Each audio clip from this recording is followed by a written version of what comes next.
Well, thank you very much. These are exciting times. I think you probably want to speak about war rather than this, but this is very important.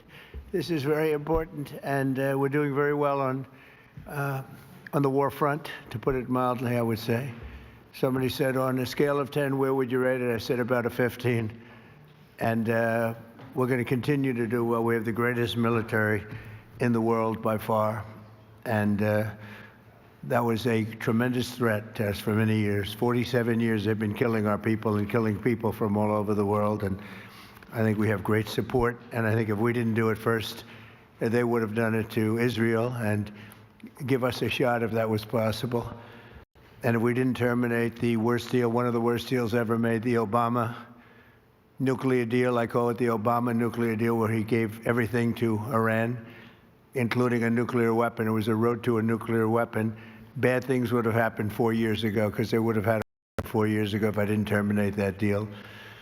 So we're in a very strong position now, and their leadership is just rapidly going. Everybody that seems to want to be a leader, they end up dead.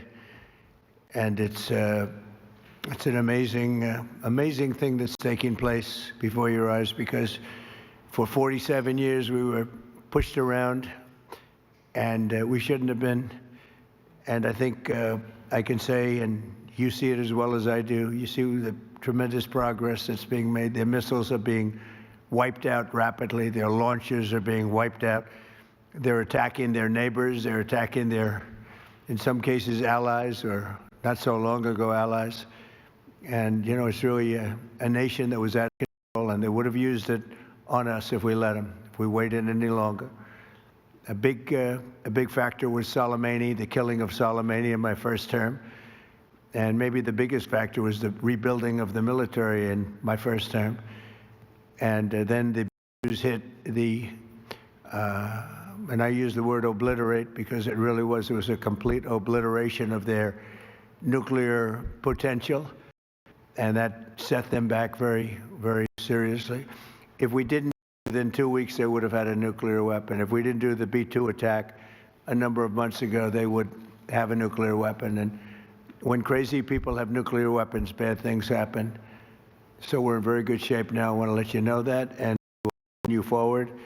But it's a great display of military strength, and I'm very proud to have, with some of the people in the room, both senators and congressmen, we rebuilt, and women, we rebuilt our military in the first term, and we're using it a little bit more than I thought we would have to. Venezuela worked out really great. We have a wonderful relationship with the president and the various representatives, and we're taking out hundreds of millions of barrels of oil, and that goes to benefit and to Venezuela's benefit.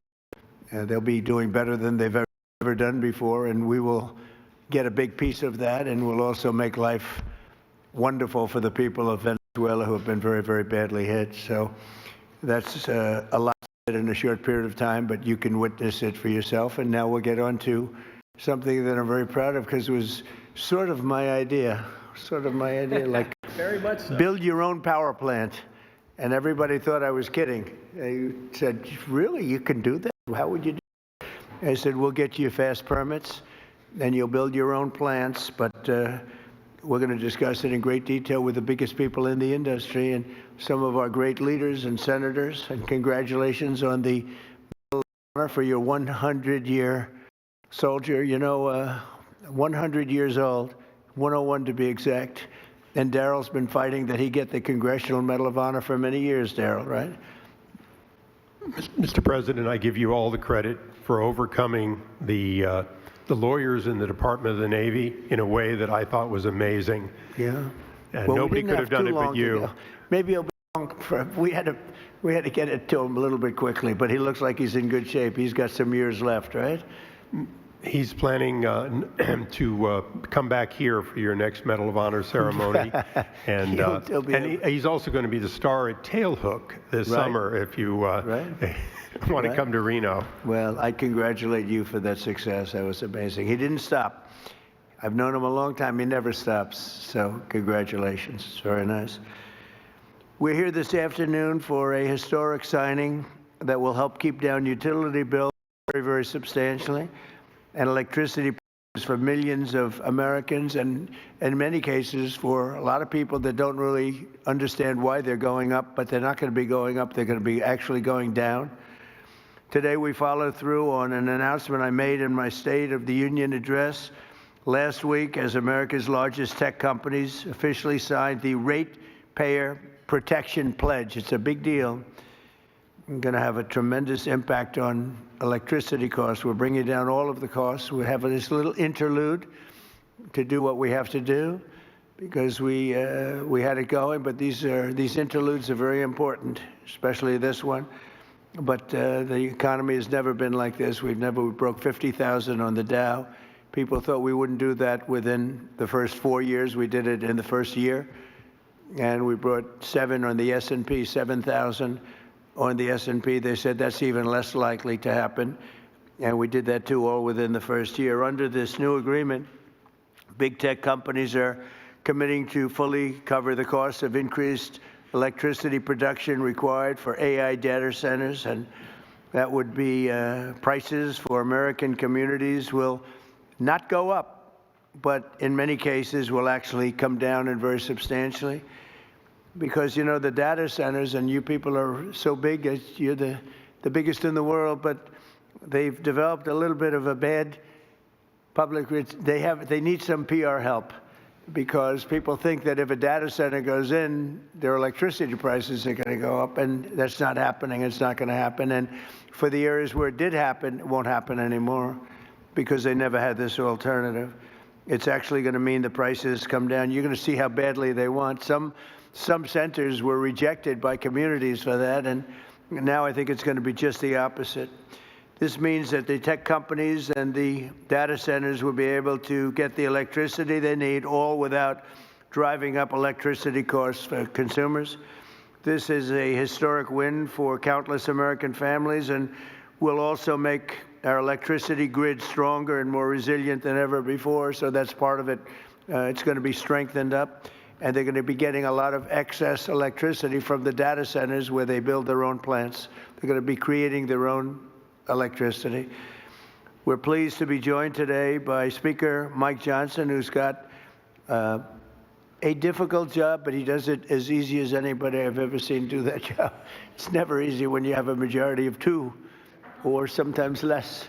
I was going to say, sometimes less, but he's amazing. And Energy Secretary Chris Wright, who's worked so hard, and Senators Katie Britt, Bernie Moreno, John Husted. Thank you, everybody. Really great. Thanks, Katie. Representative Darrell Issa and Derek Van Orden. Thank you both. And Derek, thank you. Nice to see you. OSTP Director Michael Kratsios, AI and crypto czar David Sachs, as well as the commissioners of the Federal Energy Regulation and Regulatory Commission, and an audience. In the audience, you have Laura Swett, David Rosner, Lindsay C., and Judy Chang, all very well-known people, especially in this group of geniuses. We have a lot of geniuses here, and a lot of geniuses that are also very strong people representing labor. We love labor. We love these guys. I also want to recognize the industry leaders here to sign the pledge, and this is a pledge that's going to be a very important pledge to the country and to their companies also. They benefit also very substantially, including President of Google, Ruth Porat. That's a good company. That's big stuff. Google, that's it. You know, it used to be U.S. Steel and things like that. Now it's Google and other places. President of Meta, Dina Powell, who was with me. Dina Powell was with me for a long time, and I called up Mark and I said, congratulations, that was a good hire, right? That was a good hire. She's fantastic, and her husband is fantastic. He's a great senator, and he ran in a place called Pennsylvania, and he ran against somebody that was very tough to win. It was very, very tough to win, and he won pretty easily, actually. People were shocked. I wasn't, you and I weren't surprised, were we? But he's a spectacular man. President of Microsoft, Brad Smith. Thank you, Brad. It's good to see you. Microsoft is unbelievable. COO of Open AI, Brad Lightcap. Brad, where are you, Brad? Brad, you're so young. Look at how young. I think you have to be young in that world, perhaps. Thank you, Brad. CEO of Amazon Web Services, Matt Garman. Matt, thank you, Matt. Very well. Say hello to my friend, right? Doing a good job. CEO of Oracle, Clay Moosquark. Moosquark. Is that fairly good? I don't know. I'm not sure. I usually don't, I just go right over it and I say, Moosquark. But how are you? Thank you very much. Appreciate it. I give you a hard job. It's a hard name. You did good. You did well for the difficulty of that name. That's right. I think so. Thank you very much. And Gwen Shortwell, Gwen Shortwell of XAI, another real leader. Thank you very much. Thank you. Thank you very much. Appreciate it. And say hello, right, to a special person. The last administration, their allies in Congress gave us the worst inflation in, I say, the history of our country, but they say 48 years. So I'll take either one. It doesn't matter. The press gets very upset when I say in the history of our country. They get very angry about it, actually. They say it was only 48 years. I say, you know, in some ways 48 years sounds worse because it's very specific. But it sounds a little worse. But either way, take either one. And the ruinous energy policies were a big reason why many working families' utility bills increased more than 30% during the Biden administration, the worst administration in the history of our country.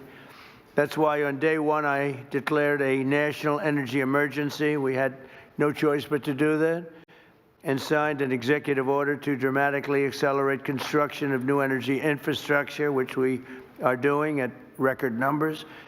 And we're rapidly bringing down those costs, very rapidly. We inherited a mess. I say it all the time. We inherited a total mess. And in many cases, we've fixed it, but we're fixing it. And we'll always be fixing it. We're going to make it better and better and better. Many Americans are still concerned that the massive energy demand from AI data centers could drive up their electricity bills in the future, and we understand that. By 2035, energy demand is expected to more than triple. Can you believe it? A lot of it is AI, and it's also all these big plants that are being built all over the country. They're coming in from Canada and Mexico, from Germany, from Japan, from South Korea. They're all coming here to build cars again. You know, we lost 54% of our car industry because we had presidents that, honestly, on trade and business, they didn't know what the hell they were doing. I could say the same thing for the chip industry. We lost the chip industry, but it's all coming back. You could have stopped it so easy. All you would have had to do is put a charge or a tariff on. If you wanted to leave the United States, that's fine. You can go to Taiwan or anywhere you want. But if you're going to make your product and sell it back in here, you're going to pay 100% or 200 or 300% tariff.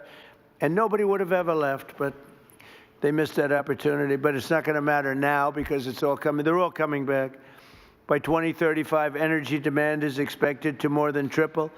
Under the Ratepayer Protection Pledge, we're signing today, the big tech companies are making 5 important commitments to keep utility prices down for American consumers. First, these companies are committing to provide or pay for all power generation and electricity needed for their AI projects, which is massive. And where possible, they'll add capacity to the grid by building new power stations. So they're going to be making their own electricity. They're not going to be taking from the grid, and they will actually probably, based on what I'm seeing, they're building overcapacity, and they'll be able to sell that overcapacity at very low prices into the grid. In addition to that, we're fixing the grid. Now, if we didn't do this, this was, I believe, I don't know, nobody's going to challenge you, won't challenge me. I think this was my idea. I said, wait a minute, we can't, when I first got involved with AI, they said, we will need triple the energy. Think of this, triple the energy of what we have now. Some people said double. I said, whether it's double or triple, that's crazy. And that was just for AI. It is incredible And when you see the buildings we're talking about, you start to understand it. But unless you saw it, buildings that go for miles, buildings that are so big, buildings that cost $60 billion. I said, you mean $60 million? When I first got involved, they said, we're building a $60 billion building. I said, you mean 60 million? 60 million is a big building. It's not that big, but it's pretty big nowadays. They said, no, no, sir, we're going to spend 60 billion, but now it's like 100 billion and 150 billion. And the bottom line, it takes electricity like nobody's ever seen before. And I said, well, with an old grid, even if we fix it really well, which we're in the process of doing, you can't take that and double our electricity. They're going to have to build it themselves. And I told Mark, I actually told Mark, I told Elon, I told people, and nobody believed me. They said, you're going to let us build our own electricity? Because they've been so used to being beaten down and to have people with no ideas how to solve problems, and then the whole thing fails. It's a whole disaster. I said, no, I'm serious. And in one case, they submitted plans, and they didn't do what I told them. And when I called them, I said, why don't you have your plant here? We thought you were kidding. Are you serious? You really? They couldn't believe it, in a good way. They said, it's too good to be true. And I said, no, it's not. And here's the other thing. You'll have your approvals within 2, 3, or 4 weeks. It used to take 20 years to get it prior to rejection. So in other words, you go 20 years prior to rejection. They'd vote. I've known many plants where they've been, I knew people, they started off young. They were young trying to get approvals for a stupid plant, one plant. Their whole life was devoted to getting this plant. And around 22 years, in one case, 22 years later, he got rejected. I said, that's not good. He wasted, let's say, half of his working life on getting an approval, and he didn't get, now we get it in 2 weeks, 3 weeks, maybe 4 weeks. When I came in originally in my first term, we had 2 big LNG plants in Louisiana. They were in the 14th year of getting approvals, and they had just been rejected. And I got involved. They were tremendous plants. They're up now. They're working beautifully. They built the 3rd one. They're magnificent. I mean, if you like pipes, this is a plant. The whole thing is, you look inside, all it is pipes. I've never seen anything quite like it. It's like lying 2 or 3 Empire State Buildings on their side and doing nothing but putting pipes into it. So I didn't know exactly what it represented. All I knew is this is what they needed. So I got involved. The first one I got done in 1 day. The second one, I was a little bit slower that week, and it took me 1 week. So I got the first one done in 1 day, got fully approved. And when they called up the head, and I didn't want anything. I don't want anything for myself. I want it for the country. When they called up the head of a company like a Microsoft or like any one of the people in this room, but they called up the heads.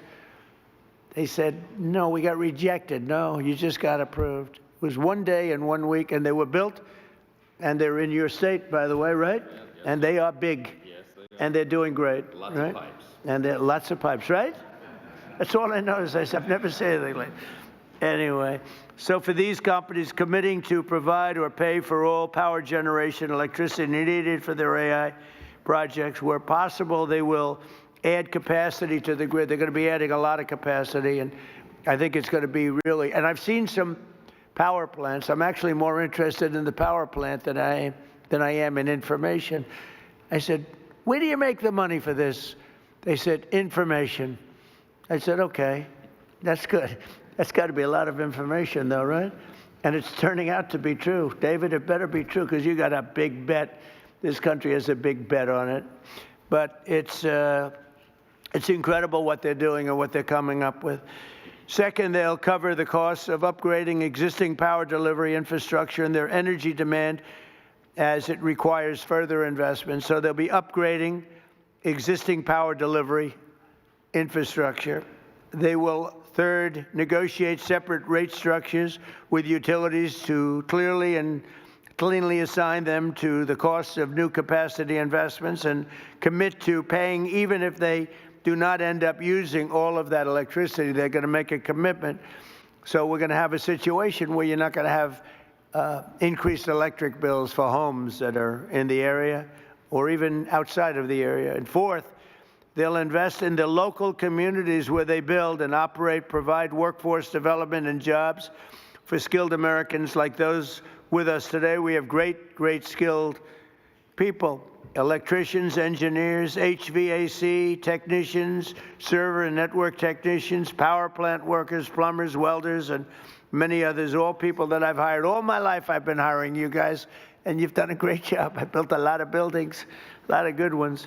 And finally, they will use their infrastructure to contribute backup power to local grids during times of need. So they're going to have a lot of backup power. We're going to have a lot of excess. Basically, we're building massive amounts of electricity, and you're not paying for it at all.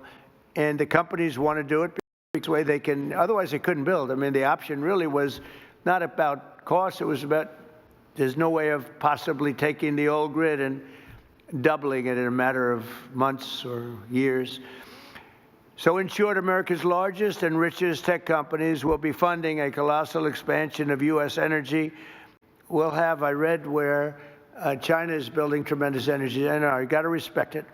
But we're building similar amounts. We're building what we need, and we're building it through the private sector. We're building it through great companies, and I've seen some of the plants that these geniuses, they are real geniuses, are showing, and I say, wow, that's really great. You're really doing things in terms of technology with electricity that, frankly, the standard, wonderful power companies probably aren't going to be getting there. Maybe as you build them, they'll be start, but some of the plants that I've seen, Dina, are absolutely unbelievable.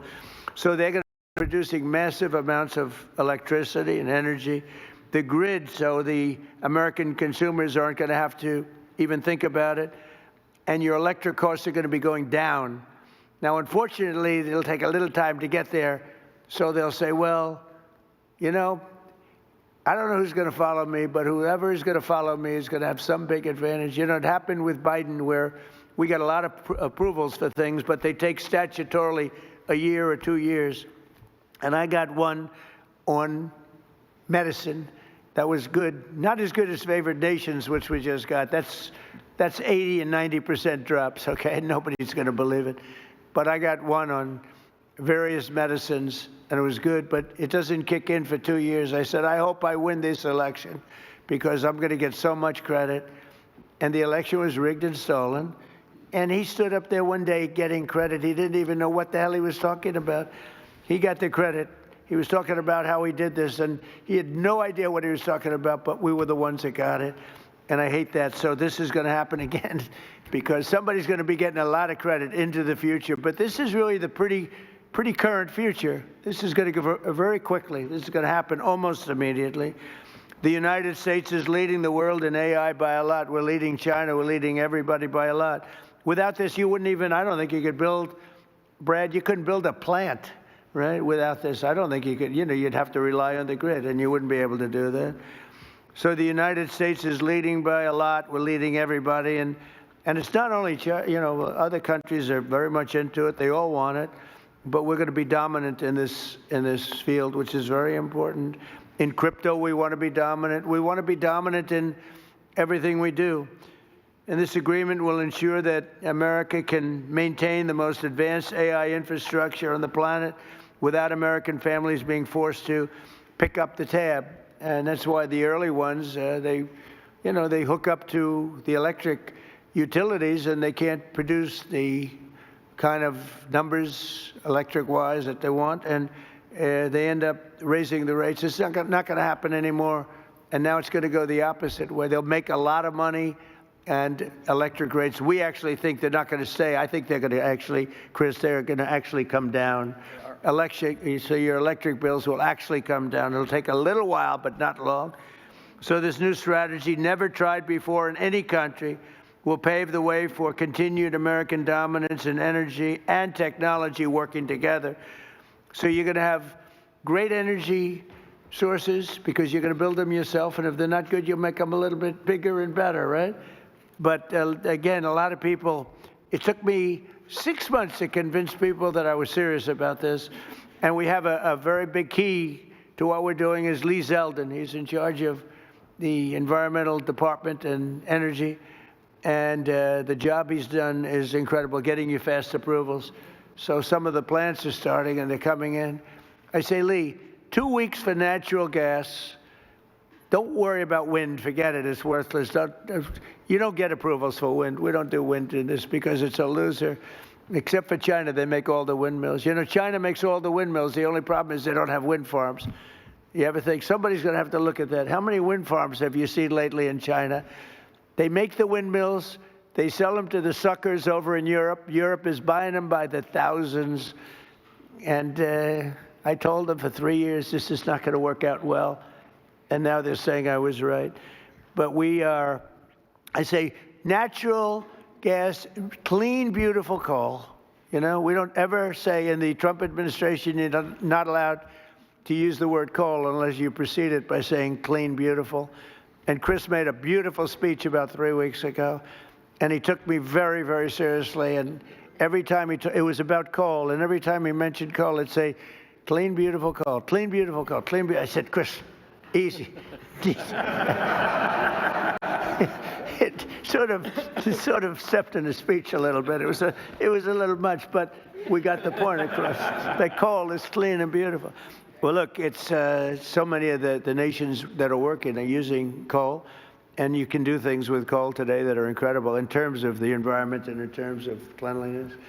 But I said 2 weeks for oil and gas, coal, and for nuclear power plant, maybe take 2 or 3 weeks. You can add on an extra week.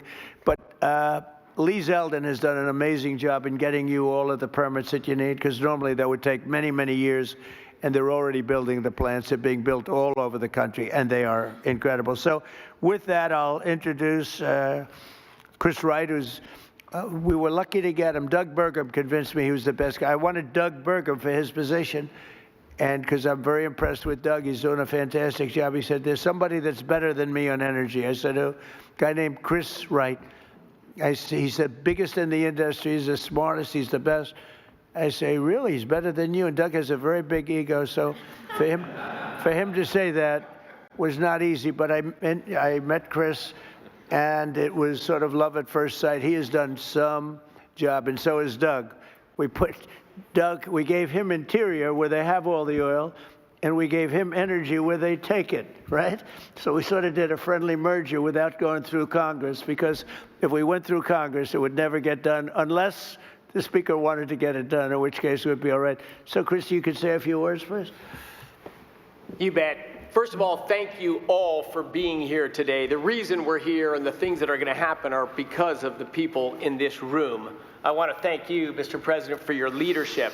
Very early on, I mean, first week, I'm in my new job. I haven't had a boss in 40 years, and I'm in the Oval Office adjusting to this, and the President says to me 2 things very clearly. He says, number one, we have to lead in AI. We have to lead. This is a transformative technology. America must lead in AI, and the old energy policies that were going on would not lead in AI. We need to lead in AI. Number two, the government's a bureaucracy. It's always in the way of things. It's been in the way of AI. We've got to run the government like a business. The businesses who want to invest are our partners, and get them here right away, and we've got to work with those partners.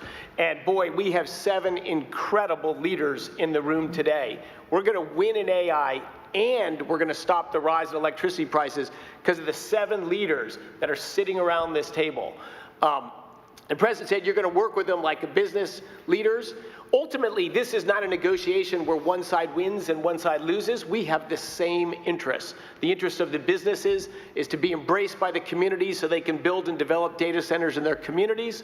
Those data centers that are developed there are going to bring jobs and opportunities for people. They're going to have us lead in artificial intelligence, critical for our economy, critical for our national defense, and critical for our security. The nation that leads in AI will be the military superpower. That has been and must remain the United States of America.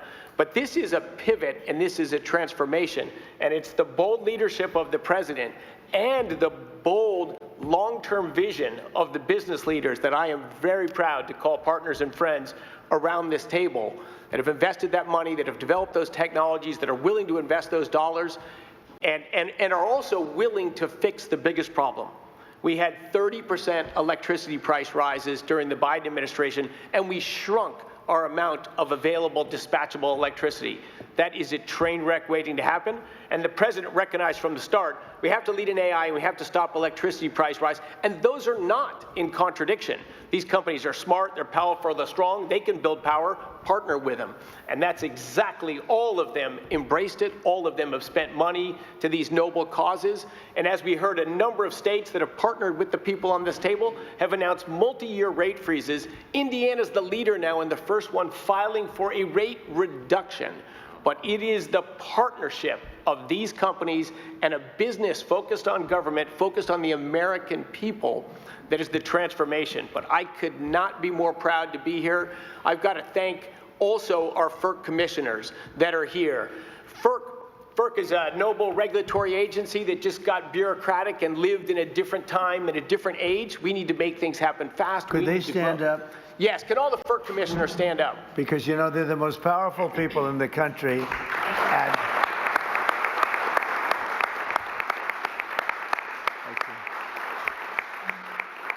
I have had more people say, do you know FERC? I said, do I know FERC? What about FERC? And I learned so much about you, and you are the most powerful people in the country. So we want to be very nice to you. Please get us approvals. Please get us those approvals, okay? Thank you all very much. Thank you. The FERC team has worked hard, smartly, and practically to enable the revolution that's going to happen. America leading in AI and stopping the price rises. Thank you all so much.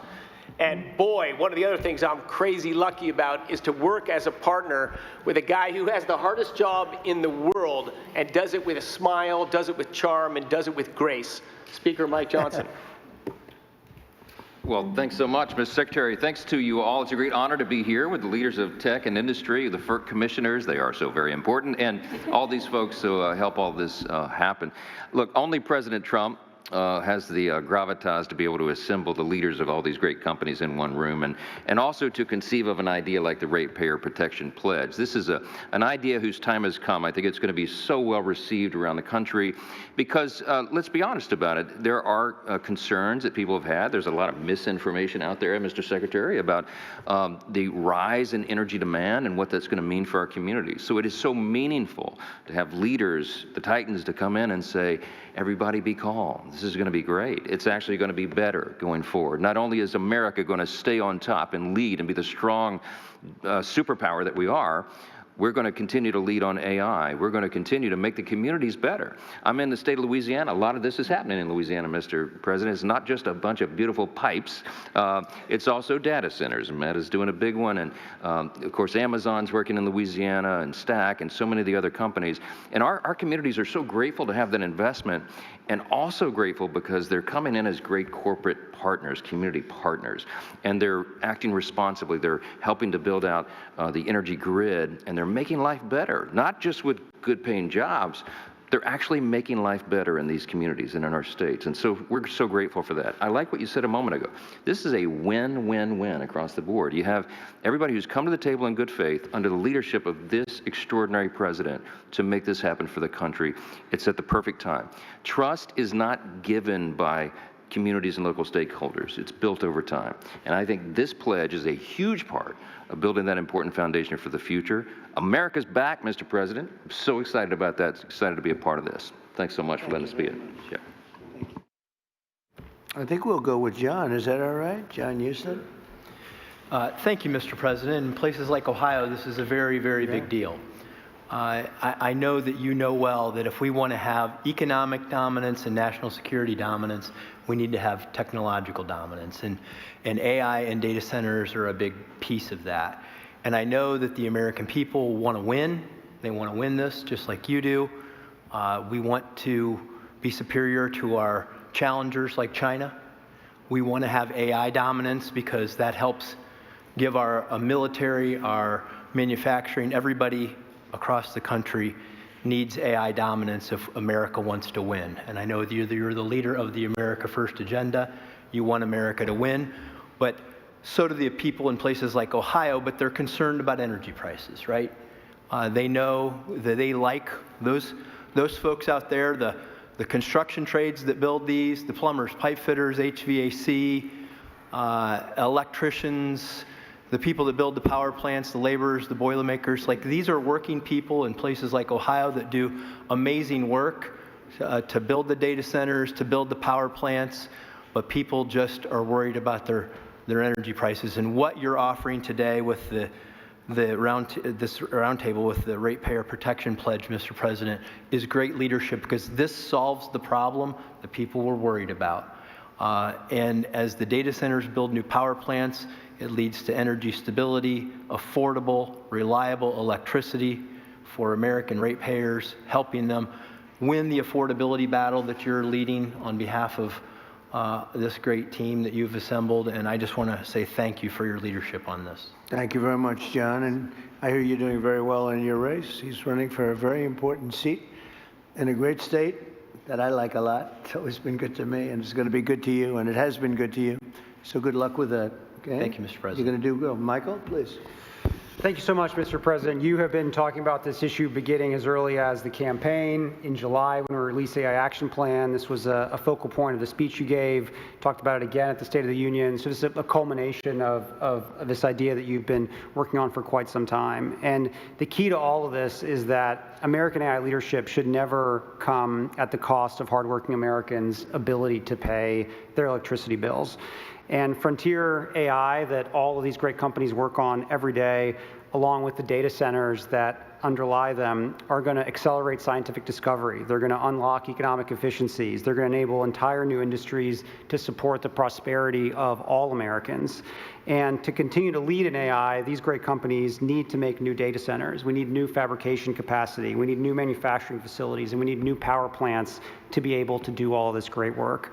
And today, through this pledge, we are challenging all these companies to think bigger when it comes to data center construction by identifying ways that we can drive down the overall electricity cost, to ultimately strengthen grid resilience, and to create more American jobs in the communities that choose to build all of these data centers.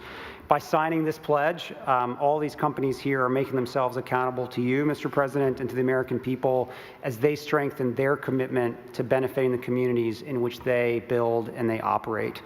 We as an administration are using every tool at our disposal to ensure that the U.S. can build and maintain the largest, most powerful, and most advanced AI infrastructure anywhere on the planet. And today we recognize that building the future requires massive amounts of reliable energy. And I'm grateful to you, Mr. President, for acting so decisively to ensure that the growing demands of energy that we have are never passed to the American households. Thank you. Thank you very much. Dina? Thank you, Mr. President. It's such an honor to be with you today. I also want to thank your outstanding team for partnering with us. You know, it's been remarkable to watch this transformational moment and you positioning America to lead. Our country has had very big transformational movements before, whether it was coming together, World War II, or the Industrial Revolution. But this is different. The next 3 years, in many ways, sir, are the whole game. And those 3 years, while you are president, you have positioned us to win. You have not only made sure that energy dominance is a key to how we will succeed in the compute needs we need, but you've also done something very important. You've made us all know that it's not about the products, it's about the people. And at Meta, we are so proud of the jobs that we are creating, whether it is in Louisiana or in Ohio. So proud that it's not just extraordinary engineers, it is pipe fitters, it is welders, it is electricians. And I'm particularly proud today to announce that partnering with Senator Moreno and Senator Husted, we have launched a pilot in Ohio to train fiber technicians, some who are in this audience actually today, a very important skill set needed to build data centers. This 4-week program is a new curriculum. When you graduate, you have a license to be a fiber technician and a guaranteed job with Meta. We are also extremely proud to sign the Ratepayer Pledge today. Also, in Louisiana, as the speaker just said, we have been able to lower the costs of so many Louisiana payers, energy payers, an estimated $650 million over 15 years. So we are proud to say today that we want to fully cover the cost of the energy that we use in our data centers, create jobs and opportunity, but more than anything, sir, we are really proud that we're going to look back and have had the privilege to work with you and know that America won at such a critical time and that we did it really working with the American worker and so many others. So thank you, sir. Proud to be here with you. So nice. Thank you very much, Jen. I also want to say, sir, I forgot to say it, you know, it was 10 years ago, way before we were talking about AI, that you said there is honor and dignity in plumbers and in workforce skills training, and you asked Ivanka, as you know, to chair that. 10 years later, we could not have imagined how much we needed all of those jobs and those programs, and you marshaled the entire government to do it. That is having an impact in cities across the country. So thank you very much. Thank you very much. Thank you, sir. Jen. Ruth, please. Thank you, Mr. President. Google is grateful for all that you and your administration are doing to secure America's continued leadership in AI. And to your point, it must be powered by abundant and affordable energy if it is to benefit all Americans. I'm pleased to be here to underscore Google's support for the Ratepayer Protection Pledge. We're committed to assist in all of your work to support American households, American businesses in this exceptional era of innovation. So 4 brief points how we will deliver on this for Americans. First, adding to energy capacity. Consistent with your call to build, bring, or buy energy, we will meaningfully invest across America to bring new energy online, as you have stressed so frequently, to deliver the self-sufficiency that is core to this pledge. In Texas alone, we've contracted to add more than 7,800 megawatts of net new energy generation and capacity to the grid as we grow our data center footprint. And very much to your point, we're committed to continuing to invest to add capacity where we build. And to that end, we will very shortly close on an acquisition of Intersect Power, which is going to enable us to build data centers right next to those new additional power generation capabilities where possible. Second, to protect American ratepayers, we're committed not only to pay for 100% of the energy we use, but very importantly, the infrastructure to support that growth, whether or not we end up using that energy. And I think one example that brings that to life, I recently had the privilege of being in Arkansas with Governor Sanders, and our energy partner there, Entergy, announced that Google's investment covers the full energy costs associated with powering our data center, which contributes more than $1 billion back to Arkansas customers to reduce their electricity costs. I think this is precisely what you were saying we need to do more of, and we're committed to doing that. Third, I get very excited about the topic of workforce development, very much to your point, and the important topic of job creation. Every one job that we create in a Google data center gives rise to an additional 9 jobs in the communities in which we are building that data center. Those are high-skilled construction jobs, electrician jobs, represented by so many of the amazing people here today. It's also jobs across the community, in schools, in restaurants, with small businesses. And we announced, in fact, last week that we're providing free AI professional training for all small businesses across America. And given the clear need for electrical workers in America, we're particularly proud of the work we've led to create an electrician training program. And we're committed to train 100,000 electrical workers and 30,000 new apprentices across the country. On top of that, we're excited about significantly growing these programs. We've heard the pledge. Finally, Mr. President, as you said, the American grid needs to be more resilient, and so we're investing here as well. 2 quick things. We pioneered demand response with data centers, so we, with technology, will move workloads out of the way during extreme weather events to make room for the community. And second, we're applying AI itself to the grid to increase capacity in the grid. So again, I want to thank you. I want to thank you all for convening us. The benefits from AI, responsibly delivered, are immense for America's businesses, for America's communities, and for its citizens. Thank you again for your leadership on this very important point. Thank you very much. Doing a great job. Thank you, sir. Gwen? Mr. President, I want to thank you for your Thank you. I want to thank you for your leadership. Because of your work on this issue, I'm confident that we will win the race with in AI with China and succeed in delivering inexpensive, abundant electricity for the American people. As you know, XAI builds huge supercomputers and data centers, and we build them fast. Currently, we're building one on the Tennessee-Mississippi state line. As part of today's commitment, we will take extensive additional steps to continue to reduce costs of electricity for our neighbors. Mr. President, we want to be on your team to deliver a big win for the American people. XAI will therefore commit to develop 1.2 gigawatts of power as our supercomputer's primary power source, and that will be for every additional data center as well. We'll expand what is already the largest global megapack power installation in the world. The installation will provide enough backup power to power the city of Memphis, and more than sufficient energy to power the town of South Haven, Mississippi, where the data center resides. We will build new substations and invest in electrical infrastructure to provide stability to the area's grid.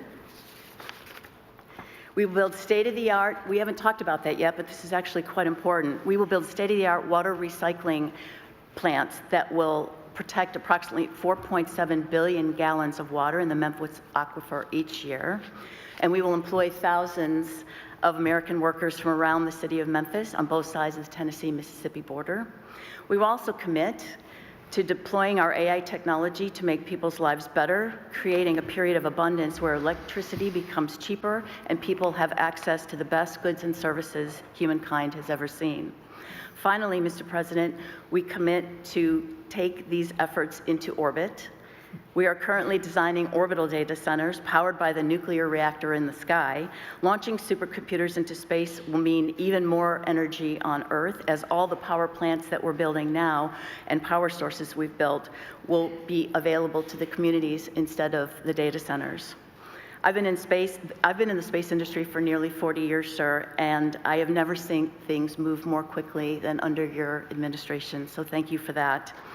Mr. President, you've been strong and clear about building AI that benefits Americans and benefits American values, including demanding that AI is consistent with American values.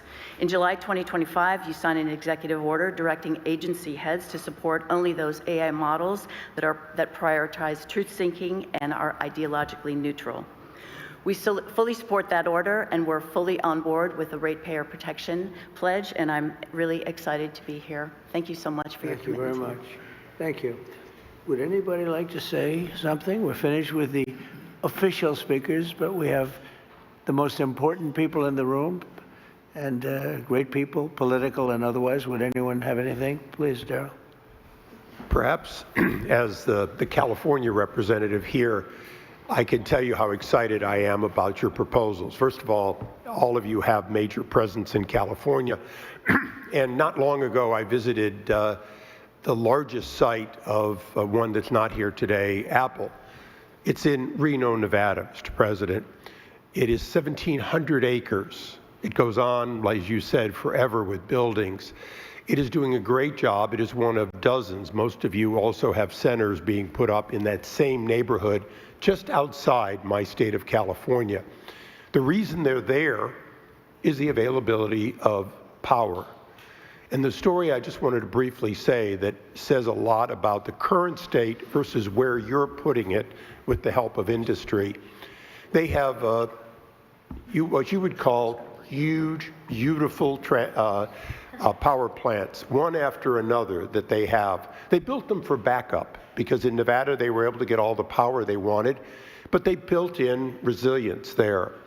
They've only had to run them extensively when California calls and says we're having a blackout. Would you please turn on your power generators so we don't go dark in San Jose, miles away?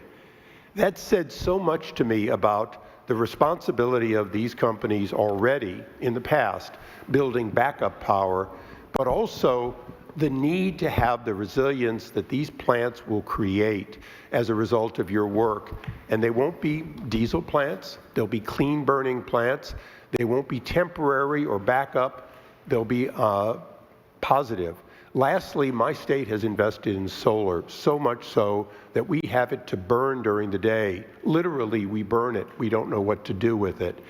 the ability of these power plants to take solar when it's in excess and then provide that resilience 24/7, all as a result of your leadership. And so, as someone who is from a state that may build less of them, but needs them more than any other state, I want to thank you for what you're doing, because these companies now can be empowered to do a lot more than what they did so far on the edge of California to help California be part of winning the AI race.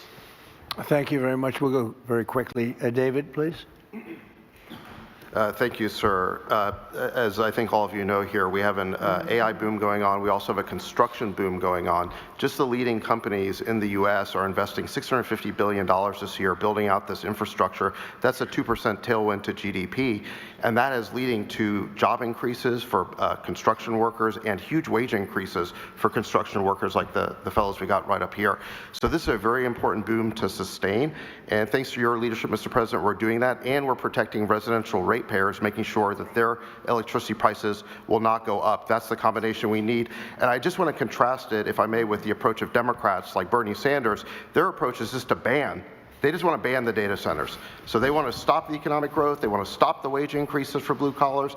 They want to stop the construction. They want to just stop progress.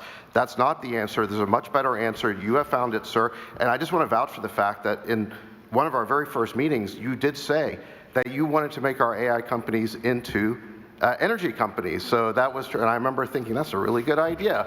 The president knows more about AI than I do. So this is thanks to your leadership we're here today. And I know this is something that you've been championing for a very long time. Thank you. Thank you very much. And Katie, thank you. Yes, Mr. President, so this is something that we've not only just talked about, obviously, on the national stage, but we've been talking about and wrestling with in Alabama as well. Look, we understand the need to win the AI race, and you have made sure that America is put first in every category. And that means that we dominate there, and we do it in a way, though, that helps everyday Americans. So when we're looking at their safety and security and what that will ultimately prevail there, we don't want to do it at the expense of ratepayers. And you, once again, have taken an incredibly complex problem that everybody wants to talk about, and you actually found a solution. You found a win-win.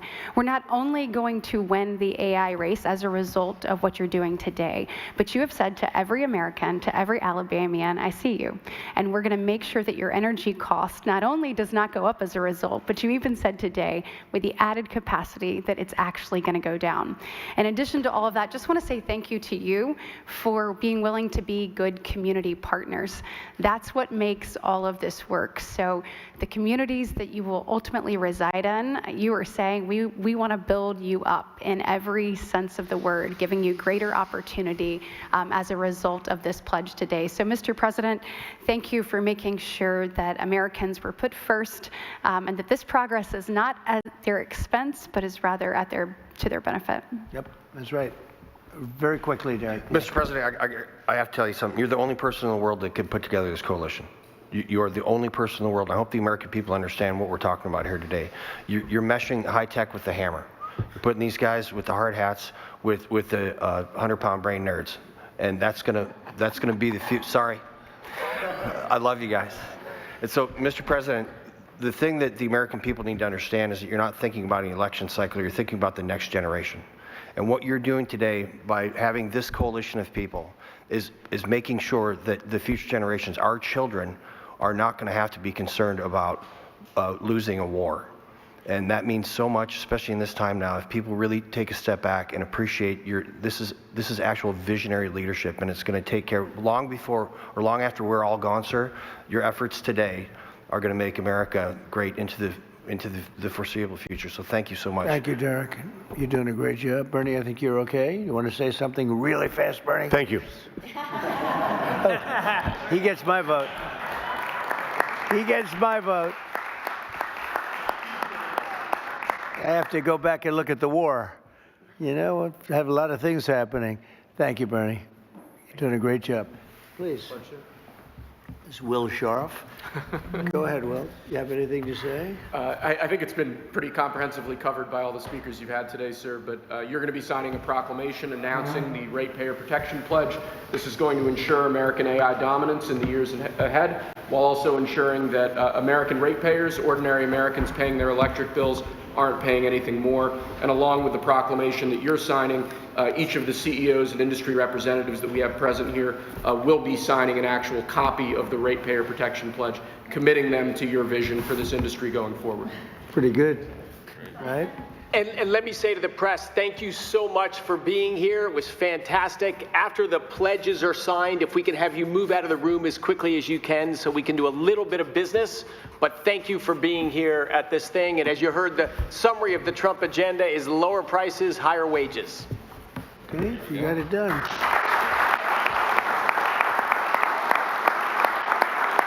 That's a good one. It's a good one, Ingrid.